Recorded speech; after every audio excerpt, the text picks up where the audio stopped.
that I think most people are walking around with by default is the sense that there's a subject interior to the body that is the thinker and doer and true agent of conscious life. So it's not that people feel identical to their bodies. They feel almost like passengers in their bodies. They feel like they have bodies. Now, I think there's a lot of rational people who don't believe that to be true. If you tell a scientist that he doesn't feel identical to his body, he might object because he knows himself to be, conceptually identical to his body. He knows that if he doesn't believe in an immortal soul that can be separated from the body, well, then he believes that he's identical to his brain and the totality of what it's doing neurologically in his body. But as a matter of experience, nevertheless, most people, whatever they believe, they feel that they're not quite identical to their whole body. They have hands. They can imagine being without hands. And that sense of dualism extends really to everything they can notice about their physical bodies. And I think most people would imagine that even if they're materialists, what they are as conscious agents is a matter of what the brain is doing. And if you could have a brain transplant, you would expect to go with the brain and not remain with the body, right? So if you took my brain and put it in another body, I would expect to move over there. At minimum, people feel like they are their brains, but experience doesn't give us any evidence of even having brains, right? Much less that the brain is relevant to the nature of consciousness or the nature of what our minds are doing. So it's worth differentiating what people conceptually know about biology and the mind's dependency on the brain, and what they feel subjectively and just phenomenologically, how they move through life. And there I think virtually everyone feels like they are a thinker of thoughts, an experiencer of experience, a subject, very likely in the head, behind their eyes, looking out at a world that is not them, that is separate from what they are as conscious agents. And in some sense, that world includes the body, and the body can malfunction. You've got a pain in your knee, and you feel as the subject not identical to that pain, but in relation to it, and you're resisting it from a point outside the pain. You are receiving the pain as a kind of locus of consciousness. You can pay attention to it. You can try to be distracted from it, and then the pain can draw you back, and yet you are up here somehow as a subject. And if you do a practice like meditation, something like mindfulness, and you inspect that feeling of dualism where there's a sense of a subject that can pay attention to experience and then get distracted by thought and then come back and pay attention to experience,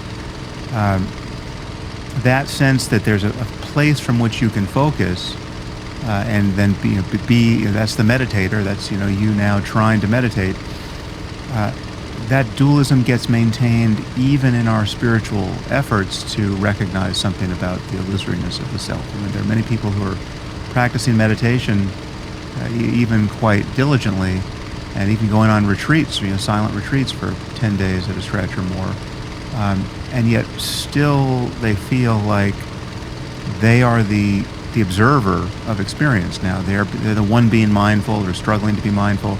They're the one who gets concentrated on the breath or on a mantra, or it can be any practice really. And yet there's still this dualism of there's the consciousness feels like it's a kind of spotlight of attention that you can aim from a place in the head at experience. And ultimately, that's an illusion. Ultimately, if you pay close enough attention, you recognize that there's only experience as a matter of subjectivity. Right now, I'm not making any claims about how consciousness relates to the universe, or that it was here before the Big Bang, or that there's no physical world. We can leave all of that aside for the moment. I'm happy to talk about that, but I'm just talking about what is available to experience if you're really paying attention, if you really notice what is happening moment to moment. And the crucial difference between dualism and not, and ultimately suffering and not, is at bottom identification with the stream of thought that's arising in consciousness. So it's just a fact about us that we're thinking basically every moment of the day. We're having a conversation with ourselves. We're remembering the past. We're anticipating the future. We're subtly or grossly failing to make actual contact with the present moment because everything is being conceptualized and rehearsed and reiterated and reacted to, judged, etc. And it's through this sort of scrim of thought that everything is perceived, and even one's initial efforts to meditate and break through to something non-conceptual gets kind of bent and conformed to this pattern of thinking. Now you're thinking that you're being mindful. Now you're thinking, oh, now I need to pay closer attention to the breath, and oh, why did I get distracted? But that sense of self that seems to persist even as you notice thoughts arise, and then you come back to the object of meditation, and you notice thoughts. That there's still this undercurrent of thinking that's not being fully inspected and fully released. And so, ultimately, it was a very long-winded way of answering your question. Ultimately, this sense of self that I think most people are experiencing moment to moment, and that is really the string upon which all of their states of psychological suffering are strung, is identification with thought, with conceptual thought. And that identification with conceptual thought is very analogous to like being in a dream of sorts, right? And I've always found it so interesting that we and many people can spend a lifetime suffering something that is essentially a non-event, that if they did the proper practices and had the understanding that they could actually create space from their own thought and emotion to experience self in a more vast context, would be so much more freeing, so much more liberating. And so could you share your thoughts on how thought in general and the close identification with thought is very much like being asleep, and what it means to essentially become awake from the slumber? Yeah, it's a good analogy, and it really is more than an analogy neurologically. I think when we're thinking, we are doing something quite similar to what we're doing when we're dreaming. I mean, when you're asleep and dreaming, your thinking is no longer constrained by your sensory experience, right? You're no longer perceiving the world and interacting with the world, and so it's no longer getting trimmed down and interrupted, punctuated by your perceptual apparatus. When you're dreaming, it's all thought, right? So you get fully captured by it. But it's still very much the same process, so it is a kind of hallucination. It's a kind of, just as when you're asleep and dreaming, unless you're having a lucid dream, you're not aware that you're asleep and dreaming. Your mind just seamlessly transitions into this new condition, and you don't even remember enough about your life to be surprised, right? You go to sleep, and then all of a sudden you're arguing with a friend you haven't seen in 10 years, right, in a restaurant you've never been to, and you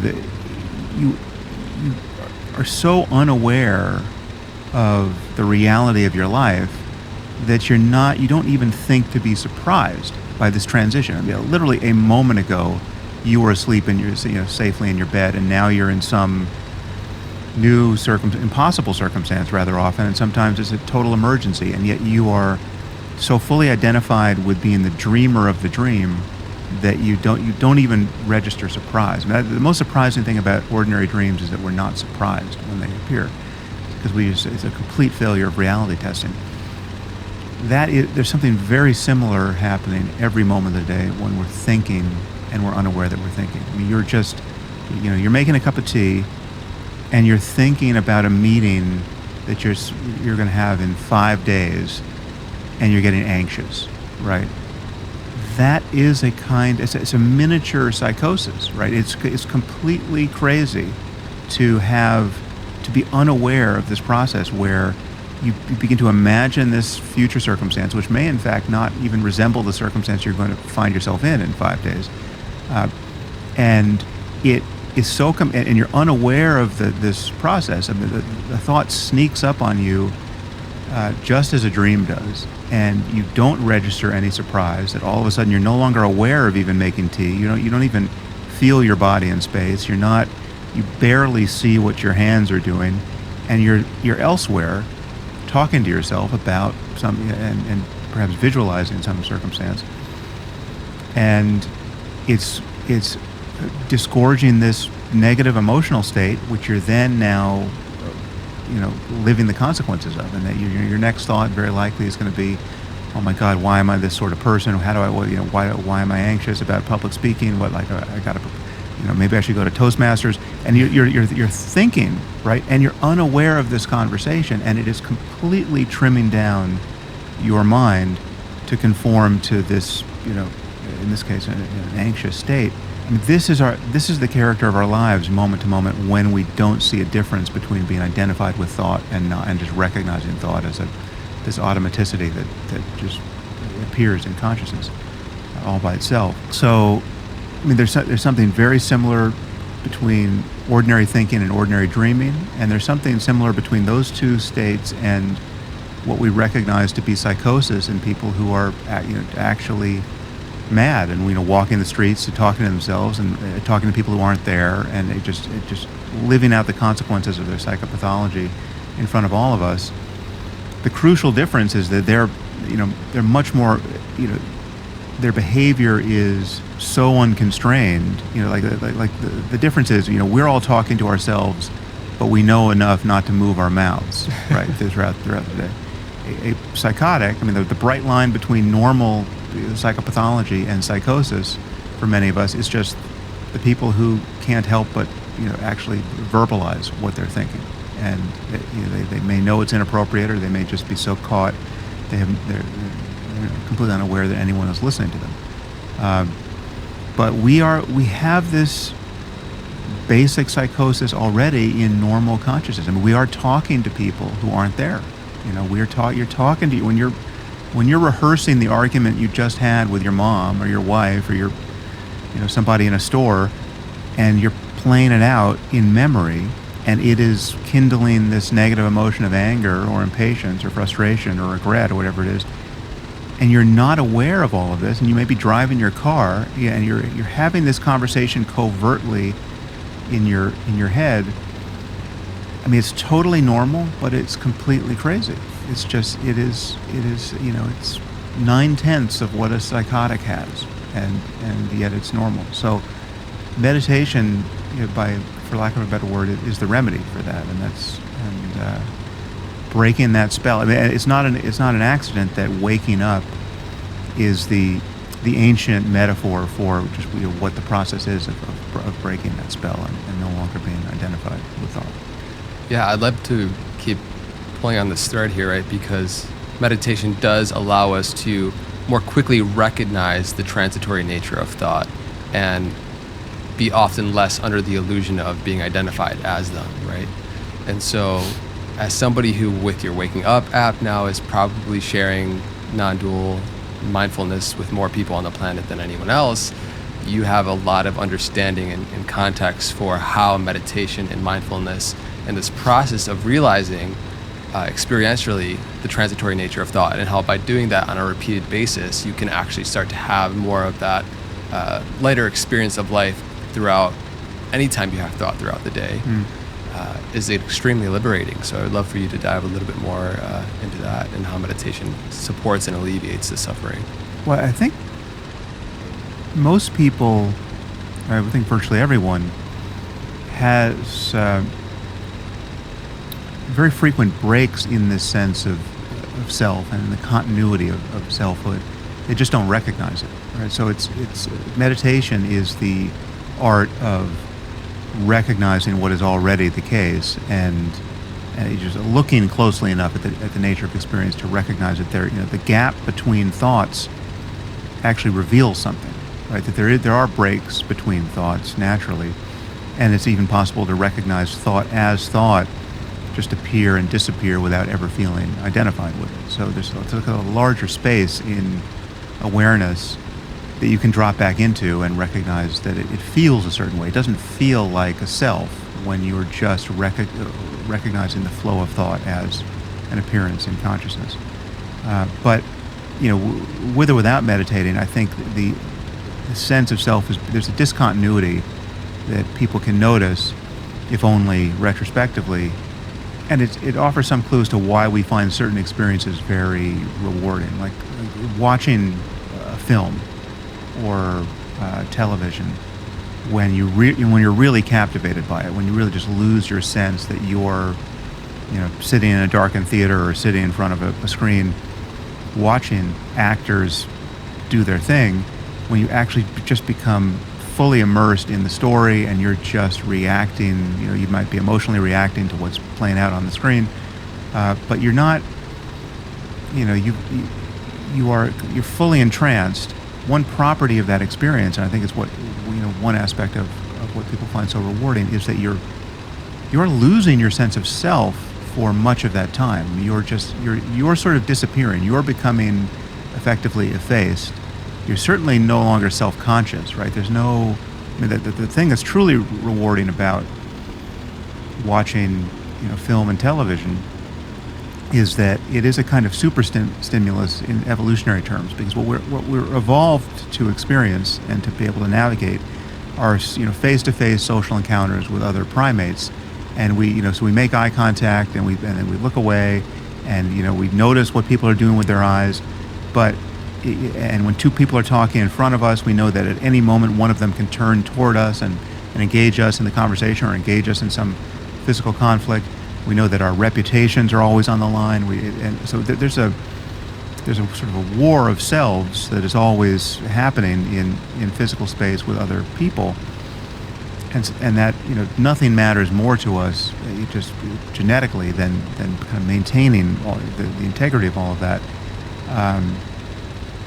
And yet, what happens when we watch a film or watch television is that we're thrust into this completely novel social situation for which our genes have not prepared us. We're now having face-to-face encounters, and even larger than face-to-face encounters. If you're sitting in a movie theater, you're seeing a face that's 10 feet tall.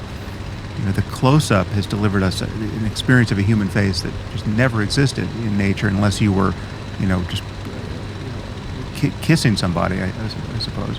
So you have this face-to-face encounter with other people, and you might even be making eye contact with them. I mean, if somebody's making direct eye contact with the camera, you're looking into another person's eyes, and yet that you're totally unimplicated in the scene. You can't be observed, right? You're not, and therefore you can be totally unself-conscious in the presence of other people, and so it's a very pristine experience of voyeurism, right? You're just looking at the lives of others up close. I mean, not far away, not through a telescope. I mean, you're right there in the scene, effectively, and yet totally unimplicated, and therefore totally free to relax and just process it. And so it is a kind of super stimulus, but the crucial piece, I think, is that most people can just let their feeling of selfhood relax in the presence of others, and that tends to be the hardest place to do it in the real world. In the real world, you're sitting in a cafe, drinking a cup of coffee, and you're looking at the crowd, but you're not making eye contact with strangers because they're all just drinking and reading the newspaper, say. And at some point, you look and you see that somebody's staring at you, right? That change, when you suddenly realize that you're an object in the world for another person, that sudden, contraction, really, where you suddenly become self-conscious in the presence of another person, that is the self, right? I mean, that feeling, that is a ramification of what we feel all the time when we feel that we are the subject, when we feel implicated as objects in the world and in relation to the world. And when you can drop that feeling in the presence of other people, then its absence even becomes more salient, because when somebody is looking back at you, the normal experience is of a feeling that you're being seen, you're implicated by that person's gaze, and it's almost like you're behind your face, you're sort of wearing your face as a mask, and they're looking at you, right? And you're reading the faces of others to see how you're doing in some sense, like their reaction to you is being played back on you as, okay, this is information that now I need to take stock of, right? When you're actually free of the feeling of self, there really is just other people in the world, right? Like it's somewhat analogous to watching a movie, right? Like you're no longer, like the theater is empty, right? Like you're just there's just the movie and you're just enjoying it, and you can be. It's not to say that you become an idiot and you can't figure out how to shake a person's hand or walk across a room or figure out what you want on a menu, right? But you're no longer the center that is implicated by everything that is happening around you. You're not. In some sense, it's just a totality of experience, and so that's some key to the freedom that exists there, because not only are you not identified with each next thought that's telling you what a schmuck you are and how anxious you should be about the next thing that's happening, and how regretful you should be about the last thing that you just failed to accomplish. You're just at rest and available to notice what's happening now, and so that is the even if a person hasn't experienced this yet, they can recognize in the experiences they value, in the kind of flow experiences they value, whether it's performing some athletic action, like hitting a tennis ball, like the moment when tennis really feels like it's working is a moment when you're not thinking about how to do it, what you should have done, the fact that you just missed it. Oh my God, how many points have I lost in this game? You're just, you're at one with the action of hitting the ball, and there's a kind of effortlessness to it. Like you don't even know how you're doing it, right? Like it's a kind of the mysteriousness of the whole thing is salient. Those kinds of flow experiences are, once again, experiences where there's less and less of you as the experiencer, and there's more and more of just the pure experience, and so that's what people tend to want in life, and they tend to find it in a haphazard way when they're pushed into some extremely narrow or unusual event. I mean, it can be kind of a peak experience, it could be a drug experience, it could be sex, it could be an emergency, it could be watching television or watching film that becomes, for whatever reason, super captivating. I mean, I think it is, people can disappear into their work where they're just, the hour flies by and you're unaware of what it was kind of effortless. So there are glimmers of this state for people, but meditation is really the only activity where you're directly targeting this insight, the insight that consciousness is this way already. It's not that the ego is really there and you successfully meditate it out of existence. You recognize that it's actually not there in the first place, and then any experience, however mundane, even as something as boring as checking your email, can be an experience in which you recognize this once you know how to meditate. And it's not that sometimes in cases, for example, being robbed, it might be useful to identify as your body and do what's necessary in the actions that being identified as a someone and a person. But for the vast majority of us, and especially people that are listening to this right now, we live in a society with more comfort and convenience than we ever have. The suffering then mainly comes from this language that we use internally that is constantly self-referential and reinforces this construct and notion of a self. And I'd love for us to just dive a little bit deeper here into how really language and the construct of thought continues to reinforce this idea of self. Yet we're completely suffering something that if we paid close enough attention to, we would see that it's not fully graspable. It's something that is very much like we were speaking to earlier, being in a dream. Well, I want to go back to the example you raised of just being robbed, which Yeah. seems like a situation where you know, much of what I just said is completely irrelevant, and you just want to be a self who can defend itself. Right.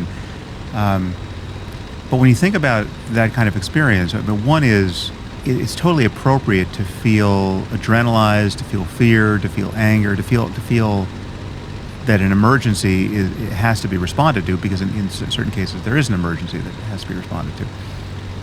But the question is, how long do you want to be in the grip of one of those emotions in order to solve your problem? Right? Like, is the problem that you've just noticed and reacted to and contracted around best solved in a state of contraction and fear and anger? And sometimes it might be. I mean, sometimes you might need just the just pure adrenaline to solve a situation. But those are super brief moments in life, and seconds later, you very likely want to be in a different state and need to be in a different state to function intelligently, because the alternative is panic in some sense. So it's not that I would say that the ideal is to never feel fear or anger or any classically negative emotion ever again, because for me they contain information, right? They reveal that something has just happened in the world that you really have to pay attention to, if only to just recognize that it's actually not what you thought it was, and you now can no longer worry about it. But if suddenly something happens, something you hear a window smash and someone's climbing through it, and it's the middle of the night, okay, there's something that you need to respond to. But once you experience that initial surge of adrenaline, it's not that useful to be lost in sort of this catastrophic implosion of self, where you're terrified, it's just what you'd want to be. I mean, to take the self-defense analogy, it's like you'd want to be somebody who has been in this situation 1,000 times before, can completely own it. You want to be a Navy SEAL who just like, this is my bread and butter, responding to precisely this sort of emergency, right? Like so how much fear is that guy going to be feeling in that moment? So insofar as you're not that guy, it's understandable that you might be super afraid, but I think everyone recognizes that the difference between being able to process an emergency like that in a psychologically healthy way and being traumatized by it is a difference in just how long those emotions last, right? And what you're able to do when you remember the experience, a day later, a year later, and so much of psychological health and growth in any kind of spiritual practice is an ability to shorten the half-life of these negative emotions. So it's not that you never get angry again, but there's an enormous difference between being angry for 10 seconds and being angry for 10 hours or 10 days, and then acting on the basis of that negative emotion, given those very different time windows. And if you're angry for 10 hours, there's a lot you can do in 10 hours to derange your life and your relationships, and there's a lot of dumb things you can say when talking to the person you're angry at, or to when reacting to your colleagues at work, from that state, or getting on Twitter and tweeting about it. I mean, there's almost no telling how much damage you can do given that period of time. You helplessly surrendered to a profoundly negative and antisocial state of mind, and then we see that happen in people's lives. So, getting better at breaking the spell earlier and earlier is really everything. And once you can practice mindfulness, for lack of a better word, negative states of mind like fear and anger begin to function like mindfulness alarms, whereas you're going along, there's nothing out of the ordinary happening, and then suddenly something happens and you feel lousy, and so some form of lousy. That becomes a goad to looking into the nature of consciousness and recognizing that there's no center to it, and that this next thought is a mere appearance in consciousness. And so rather than being taken in by this next thought of that's rehearsing the reasons why you should be angry or should be afraid or should be anxious, you just see it as a thought, and it really is a kind of superpower. You can decide at that moment, is there any reason to stay angry here? And if the answer is no, you can actually get off the ride. And yet getting off the ride is synonymous with recognizing that there's no one there on the ride in the first place, right? I mean, like it can sound paradoxical when I'm talking about it, but there is no one who is angry. There's just this appearance of there's just this change in the energy, in the contents of consciousness, and there was just the physiology of anger. You know, the truth is, breaking the spell doesn't even require the contents of consciousness to change. Like they will change if you actually are no longer thinking about why you should be angry, but you can the moment you recognize that there's no center, that there's no subject in the middle of the anger, that there's no one who is angry, you can the physiology can it'll take 10 seconds to dissipate, right? But even in that first second, you can recognize that there's just consciousness and its contents, and there's no center to it, and so you're already free even before there's been a change in the character experience. That switch, that change of perception from things that are just continually happening, unfortunately, and I'm the victim of it, to using life and its continual opportunities to wake up and to dig deeper into the true nature of self and reality. That what you spoke to in this constant arising and passing away of phenomena that we all experience in life on a moment-to-moment basis, that life is truly impermanent, and that our continual denial and resistance to that flow of change is why we suffer. And I feel like the more that you actually lose that identification with you being the person that things are happening to, then you can become like that witness and observer, somebody watching the TV, right? And you're not as absorbed in the experience and that controlling the way, and you needing to force the movie in a certain outcome, right? So I'd love for you to speak a little bit more about impermanence, our denial with it, how that causes suffering, and then also your thoughts on the Buddhist view of consciousness and self, which is like no self, versus perhaps the Vedantic view of consciousness as self. And is that a little too woo-woo for you, or what are your thoughts there as well?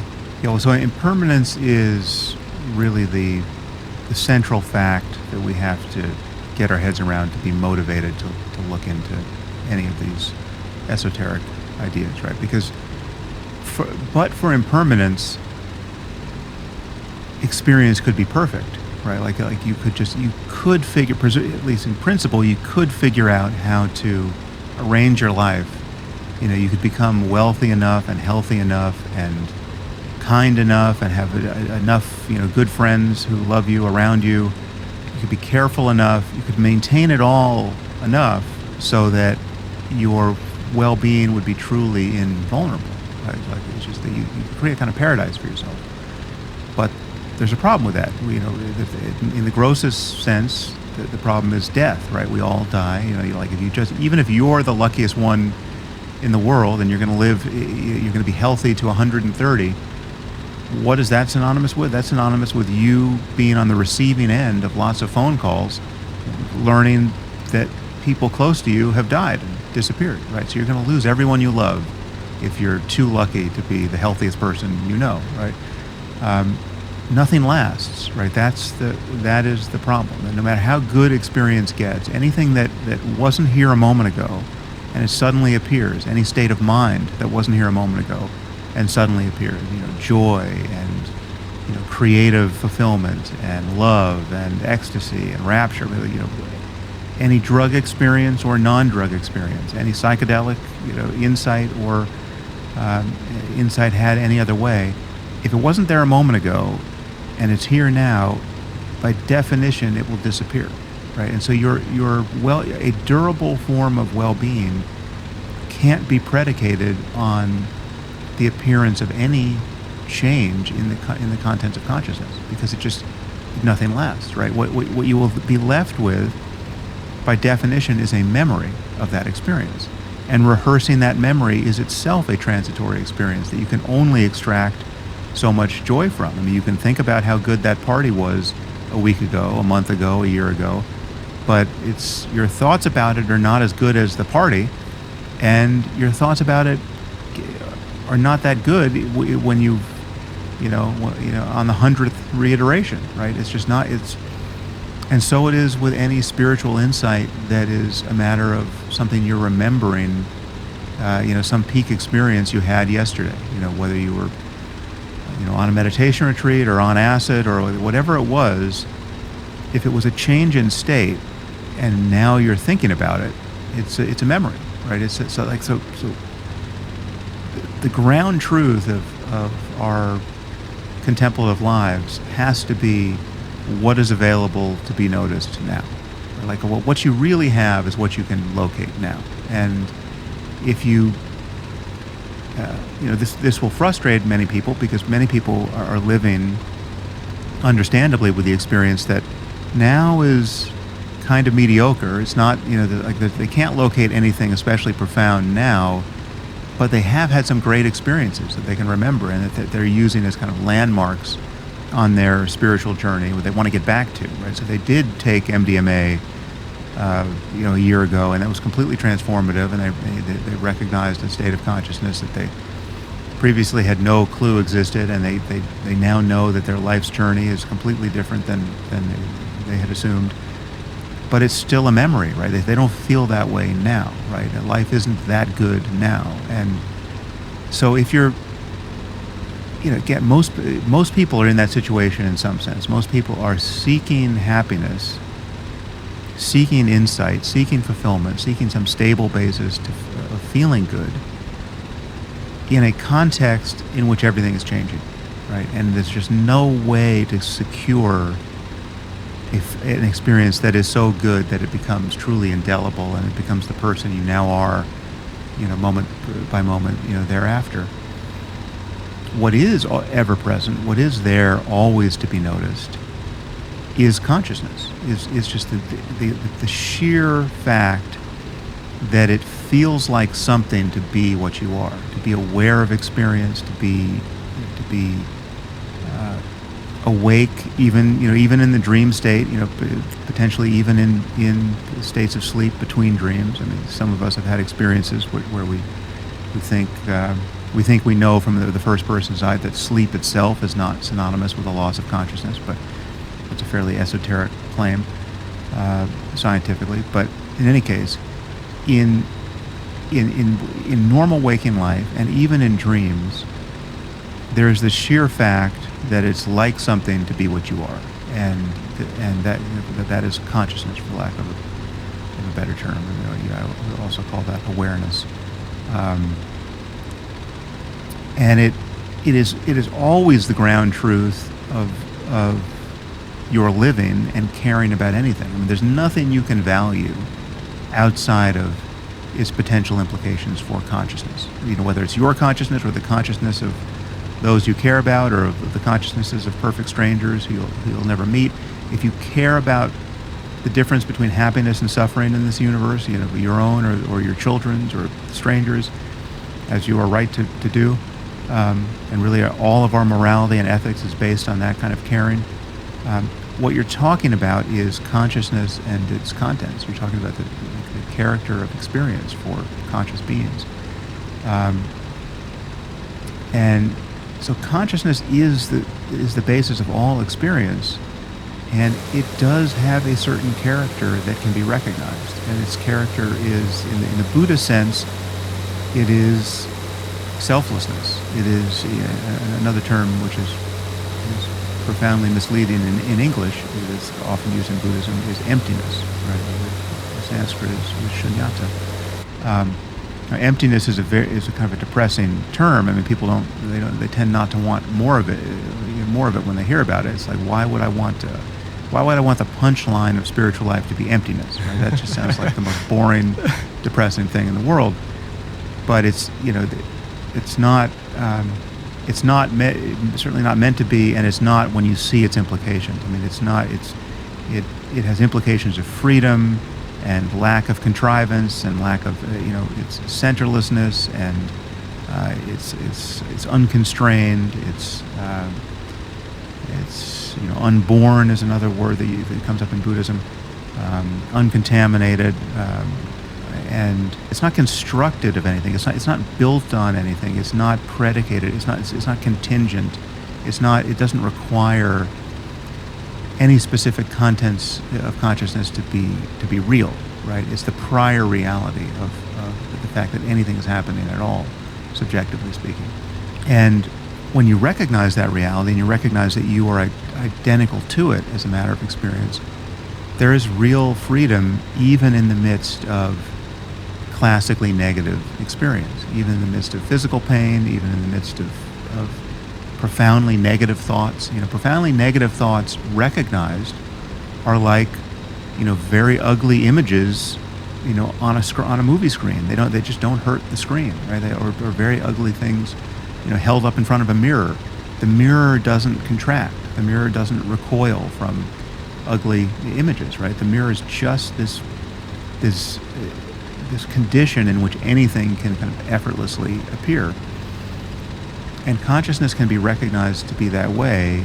And so from the Buddhist side, just linguistically, they tend to emphasize what it's not. It's not a self. It's not compounded. It's not conditional. It's not constructed. And so there's just this sort of this negative effort of sort of disavowing any assumption about what it is, right, and not reifying it, not making something of it. Whereas on the Advaita side, coming from an Indian tradition that is just filled to bursting with sort of positive assertions of religiosity, and just the kind of the Hindu context in which Advaita Vedanta is the ultimate expression of wisdom. There's just a lot of assertion about spiritual reality and a lot of metaphysics. So Buddhism traditionally is a reaction against all of that, and it tends to maintain this reaction even against some of the language that is used in Advaita. The main indiscretion being, capital S self, right? Like the punchline for Advaita is, you are the self. You're not the little self. You're the big self. But I'm convinced that they're talking about the same experience. Ultimately, they're just asserting different things about it. And here we're up against the limitations of language.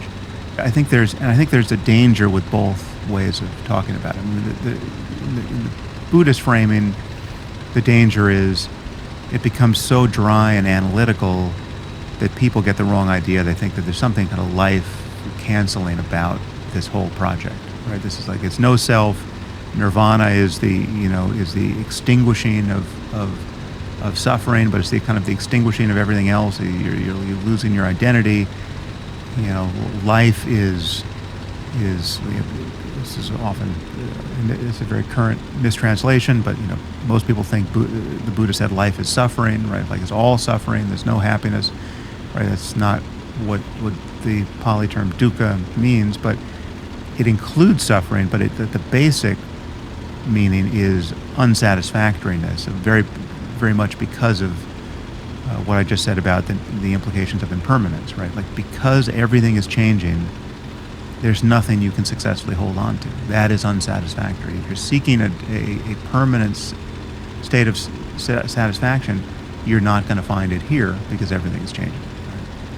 Right? And you amid that change, if you think your happiness depends on gratifying desire, getting the next thing you want, you are engaged by definition in a ceaseless search for gratification. I mean, you have to keep building the house anew every day, right? Because it's all the walls are always falling down, right? There's just a continuous project of maintenance, and that's true of our world. I mean, we're continually maintaining the material requisites of our well-being, but the question is, what are we doing with our attention moment by moment while we do that? And once you learn to meditate, you can recognize that it's actually possible to be happy before the next good thing happens, right? Before you solve the problem that has just appeared, so that before you got rid of the next negative thing that has happened, right? So you